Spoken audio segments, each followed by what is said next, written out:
Hello, phone తీసుకెళ్లి మీ సేటికి. ఇంతకీ మీరెవరు సారు? నేను ఆయనకి తెలుసు. అర్జెంట్ అని చెప్పు. పేరు చెప్పకుండా ఫోన్ ఇస్తే మా సేటు కోపడతారు. ఏయ్, బాయ్ నుంచి ఫోన్ అని చెప్పు. ఎవరికి బాయి? మా సేటుకు బాయా, చెట్టు పెళ్ళడానికి బాయా?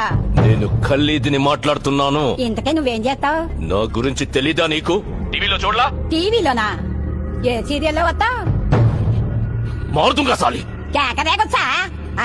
నేను అహితుంగే పోనా? సరే, మీ సేట్ ఇంట్లో ఉన్నాడా లేడా? ఇంట్లో లేడు, బయటకెళ్ళాడు. కార్ బయట ఉంది, నా మనిషి బయటే ఉన్నాడు. నోరు మూసుకొని సేటికి ఫోన్ ఇవ్వు. మా సేటికి 10 కార్లున్నాయి. ఏ కార్లో ఉంటాడో, ఎక్కడికి పోతాడో నీకేం తెలుసు? సరే, నంబర్ చెప్తాను, రాసుకొని సేట్ వచ్చాక ఇవ్వు. చెప్పు. 00 తెలుగులో చెప్ప. 00. నెంబర్ ముందు సున్నాలు ఎందుకుంటాయి? ఏయ్, మీ సేటుకి చెప్పు 10 కోట్లు ఇవ్వకపోతే చస్తాడు. 10 కోట్ల? నీకా? నాకు జీతమే సరిగ్గా ఇవ్వడు. నీకెందుకు ఇస్తాడు 10 కోట్లు?